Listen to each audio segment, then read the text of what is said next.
அன்பான மக்களே, நம்மளோட சுவாமி இருக்கார் இல்லையா, அவர் வந்து இப்போ ரீசெண்டாக துபாய் போயிட்டு வந்தாங்க இல்லையா, அங்கே வந்து ஃபோட்டோ ஷூட் பண்ணியிருக்காங்க அப்படின்னு சொல்லியிருந்தாங்க.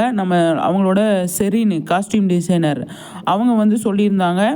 அவங்க இப்போ போஸ்ட் போட்டிருக்காங்க. என்ன அப்படின்னா, இந்த போஸ்ட் அவங்க வந்து போட்டிருக்காங்க. போட்டுட்டு சீக்கிரமாகவே இது வந்து வரும் வெளியில் அப்படின்னு சொல்லிட்டு. ஆனால் இந்த லொக்கேஷன் பார்த்தீங்களா, பயங்கரமாக இருக்குங்க. பெரிய பாலைவனம் மாதிரி இருக்குது. எப்போ ஷூட் பண்ணாங்க அப்படின்னே தெரில. இந்த போஸ்ட்லாம் பார்க்கும்போது அவ்வளோ அழகாக இருக்குது. எங்கேயோ நடந்து போயிட்டுருக்காரு அந்த மாதிரி இருக்குது, எடுத்திருக்காங்க. துபாயில் போய் பண்ணியிருக்காங்க. ஃபுல் அண்ட் ஃபுல் ஃபோட்டோ ஷூட்டுன்னு சொல்கிறாங்க. அது எந்த அளவுக்கு என்ன மாதிரி இருக்கும் அப்படின்னு சொல்லி தெரியல. இந்த இடத்த பார்க்கும்போது எங்கேயோ நடந்து போயிட்டுருக்காரு அப்படிங்கிறது மட்டும் தெரியுது. ஆனால் அழகாக வந்து சூப்பராக பாலைவனம் மாதிரி தெரியுது. இல்லையா ஆமாவா அப்படின்னு சொல்லி தெரியல.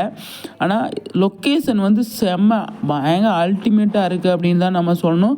அந்தளவுக்கு சூப்பராக இருக்குது அப்படிங்கிறதான் செம்மையாக இருக்குது. இதில் நம்ம பிரவீன் சார் போயிருந்தாங்க இல்லையா, அவங்க இதில் என்ன ஸ்கோர் பண்ணியிருக்காங்க, என்ன இதில் அவங்களோட பார்ட்டிசிபேஷன் என்ன இருக்குது அப்படின்னு சொல்லி தெரியல. ஆனால் அவங்களும் கண்டிப்பாக இந்த ப்ராஜெக்டில் அவருக்கு முக்கியமான பங்கு இருக்குது அப்படிங்கிறது தான்.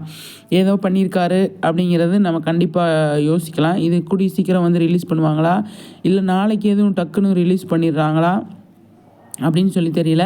விஜய் மட்டும்தான், அதாவது சுவாமி மட்டும்தான் அங்கே வந்து போயிருந்தாங்க. கூட யாருமே போகல. அதாவது என்ன சொல்ல வரேன்னா, ஆர்டிஸ்ட்டு. அதனால் வந்து இது ஃபோட்டோ ஷூட் அப்படிங்கிறதுனால நம்மளோட சுவாமிக்கு நாளைக்கு ஏதாவது ஸ்பெஷலாக வந்து கொடுப்பாங்களோ அப்படின்னு சொல்லி தெரியல. நீங்கள் என்ன நினைக்கிறீங்கன்னு சொல்லி சொல்லுங்கள்.